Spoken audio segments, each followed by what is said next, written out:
اللہ الرحمن الرحیم الحمد للہ وقفا وسلام علی عباد الذین اصطفى اما بعد۔ آج سے علم کلام کا جو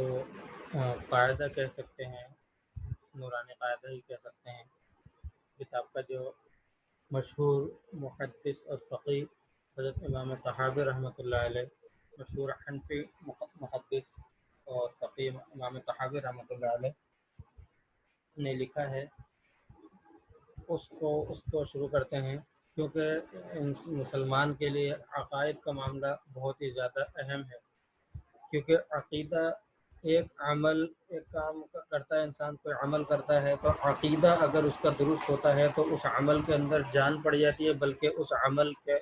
اندر اضافہ بھی ہوتا ہے اور بہت زیادہ۔ اور اگر کوئی عمل انسان پڑھ رہا ہے اور اس کا عقیدہ غلط ہے، کوئی عمل کر رہا ہے یا کچھ کر رہا ہے تو اور اس کا عقیدہ غلط ہے، نعوذ باللہ مشرکانہ ہے، غلط ہے، تو وہ بعض اوقات وبال جان بن جاتا ہے، ورنہ وہ ثواب سے محرومی کا سبب بنتا ہے۔ مثال کے طور پہ ہم ایک مشہور ترین بات لے لیں،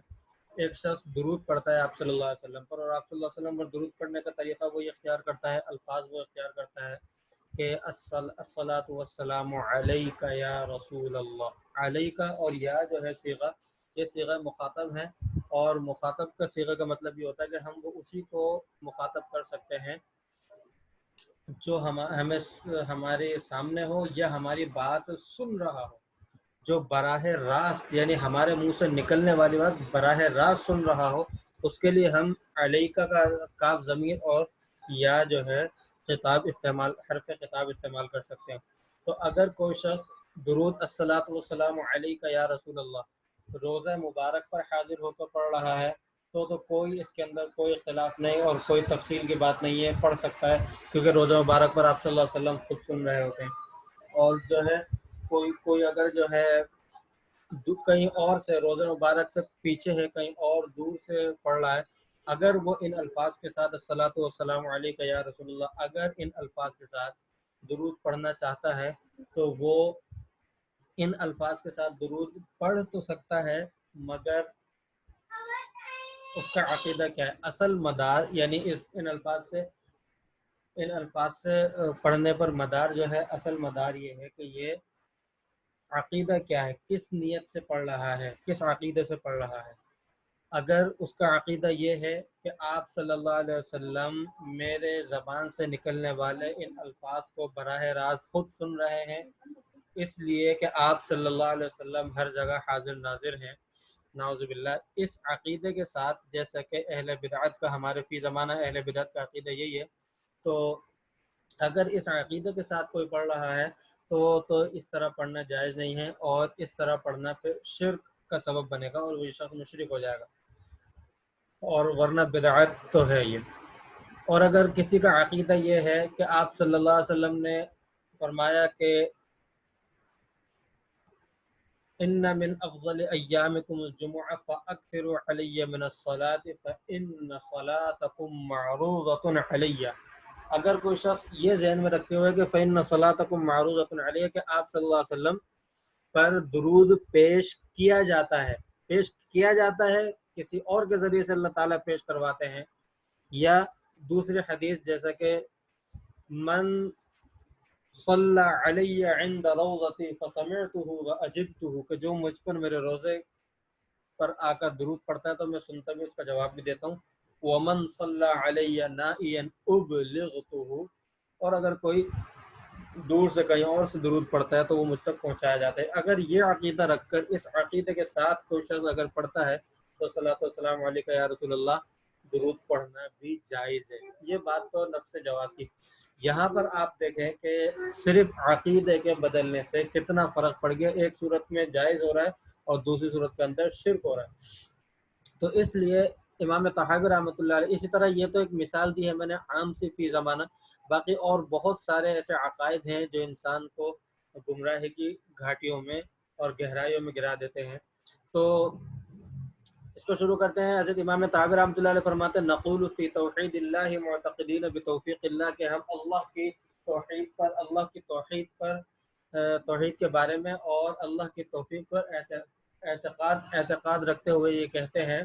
کہ ان اللہ تعالی واحد لا شریک لہ۔ سب سے پہلا عقیدہ نمبر یہ کہ ان اللہ تعالی واحد لا شریک لہ، کہ اللہ تبارک و تعالی ایک ہیں، اللہ کا کوئی شریک نہیں ہے۔ یہاں پر اس عقیدے کے اندر توحید کو بیان کیا گیا ہے، اور توحید کی تین قسمیں ہیں۔ ایک توحید فی الربوبیت ہے، دوسری توحید فی الالوہیت ہے، اور تیسری جو ہے وہ توحید فی الصفات ہے۔ یعنی اللہ تبارک و تعالی کی ربوبیت کے اندر توحید بیان کرنا، اور اللہ تعالیٰ کو ربوبیت میں واحد بنانا، کہ مطلب یہ کہ اس کا عقیدہ اللہ تبارک و تعالیٰ کے بارے میں یہ عقیدہ رکھنا، یہ اعتقاد رکھنا کہ دنیا کی ہر چیز کا مالک حقیقی اور پالنے والا صرف اور صرف اللہ تبارک و تعالیٰ کی ذات ہے،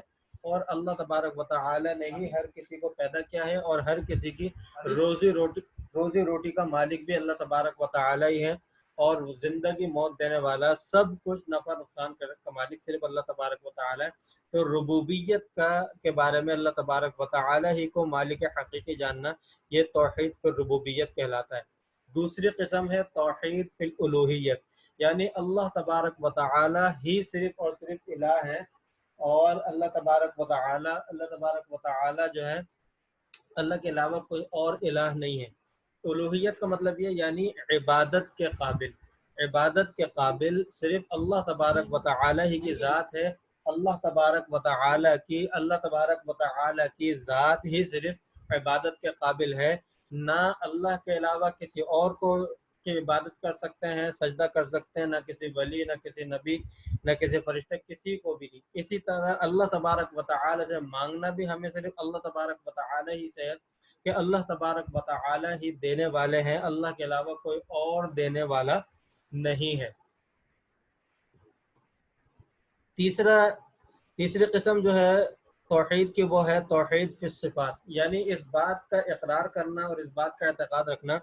کہ اللہ تبارک و تعالی کی تمام صفات ازلی ہیں، اور اللہ تبارک و تعالی ان صفات میں اللہ تعالی کے ساتھ کوئی بھی شریک نہیں ہے۔ صفات چونکہ دو قسم کی اللہ تبارک و تعالی کی جو صفات ہیں وہ دو قسم کی ہیں۔ ایک وہ صفات ہیں جو صفات ایسی ہیں جو اللہ تعالیٰ کی خاص صفات کہلاتی ہیں۔ مثال کے طور پہ رزاق یا رازق ہونا، یہ اللہ تبارک و تعالیٰ کی ایسی صفت ہے کہ کوئی بندہ اس کے اندر غیر اللہ کا غیر کوئی شریک نہیں ہو سکتا اس کے اندر۔ یہ تو اللہ تبارک و تعالیٰ کی صفات خصوصیہ ہیں، تو ان کے اندر تو یہ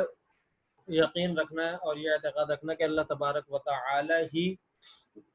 یہ صفت صرف اللہ تبارک و تعالی کے اندر ہے، اللہ کے غیر میں یہ صفت نہیں پائی جا سکتی۔ دوسری صفات وہ ہیں کہ جو صفات عمومی ہوتی ہیں، یعنی اللہ تبارک و تعالی کے اندر بھی وہ صفات ہیں مگر اور بندوں کے اندر بھی، یعنی اللہ کے علاوہ اور لوگوں میں اور مخلوق میں بھی وہ صفات پائی جاتی ہیں۔ مثال کے طور پہ رحم کی، شفقت کی صفت، لیکن اس صفت کے یا حلم اور بردباری کی صفت، لیکن ان صفات کے اندر بھی یہ یقین رکھنا توحید فی صفات میں داخل ہوگا کہ ان صفات میں بھی یہ ساری کی ساری صفات اللہ تبارک و تعالی کے اندر کامل اور اکمل اور اتم اور مکمل ہیں، اور اللہ کے علاوہ ہر کسی کے اندر یہ صفات ناقص، انقص اور کم درجے کی ہیں۔ تو یہ توحید فی صفات ہے۔ اچھا، توحید کی ایک اور قسم صوفیہ کے یہاں توحید کی جو 3 صفات کہلائی ہیں، یہ تو اعتقاد کے لیے اور عقیدے کے لیے لازمی ہے، لیکن ایک اور قسم جو ایمان کی صحت کے لیے اور ایمان کے وجود کے لیے تو لازم نہیں ہے، جیسا کہ پہلی 3 جو ابھی بیان کی گئی وہ لازم تھی، لیکن ایمان کے نور اور ایمان کے بڑھنے کے لیے یہ صفت ضروری ہے، اور صوفیہ کے نزدیک اس کا بھی یہ صفت بیان کی جاتی ہے۔ وہ ہے چوتھی صفت ہے تخلیہ، یعنی تخلیہ کا مطلب اللہ تبارک اپنے دل کے اندر صرف اللہ تبارک و تعالی کو بسائے، اللہ کے علاوہ کسی اور چیز کو اپنے دل میں نہ بسائے۔ اس کو تخلیہ کہتے ہیں صوفیہ کی زبان میں، اور اس کو توحید فی القلب یا بھی کہہ سکتے ہیں۔ یا توحید فی العمل بھی کہہ سکتے ہیں. تو پہلی تین جو تھی وہ ایمان کے ثبوت اور ایمان کے تحقق کے لیے تھی، اور یہ چوتھی قسم جو ہے ایمان کے ثبوت اور ایمان کے تحقق کے لیے تو نہیں ہے، لیکن یہ ایمان کے ارتقاء ایمان کے لیے اور نور ایمان کے بڑھنے کے لیے ضروری ہے. لہذا